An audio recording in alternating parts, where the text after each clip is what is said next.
అక్కడ బీజేపీ అభ్యర్థిగా బరిలో సోనియా గాంధీ నిలబడ్డారు. అవును, నిజమే.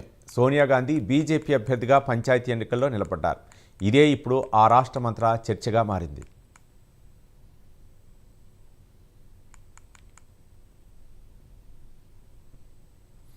అసలు విషయానికి వస్తే కేరళ స్థానిక ఎన్నికల్లో సోనియా గాంధీ పేరున్న అభ్యర్థిని బరిలోకి నింపింది బీజేపీ.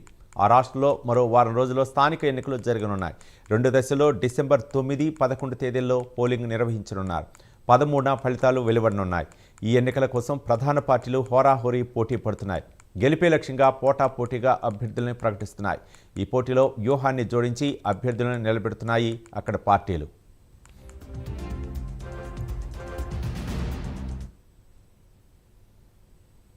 తెలుగు రాష్ట్రాల ఎన్నికల్లో కూడా గతంలో ఒకే పేరున్న అభ్యర్థులు బరిలో నిలబడటం చూశాం. అదే సమయంలో గుర్తుల మధ్య కన్ఫ్యూజన్ కూడా గెలుపోవటంని తారుమారు చేయటం చూశాం.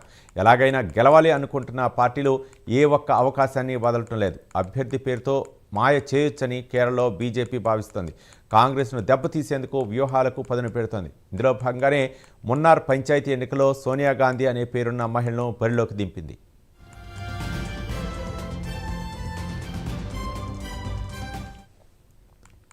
బీజేపీ అభ్యర్థిగా సోనియా గాంధీ అనే మాట ఊరంతా క్షణాల్లో పాగింది. ఓటర్లు కూడా దీనిపై చర్చించుకుంటున్నారు. ఇటు కమలం పార్టీ నిర్ణయం అక్కడి కాంగ్రెస్ పార్టీకి పెద్ద తలనొప్పిగా మారింది. ఇదే స్థానంలో హస్తం పార్టీ మంజుల రమేష్ అనే అభ్యర్థిని నిలబెట్టింది.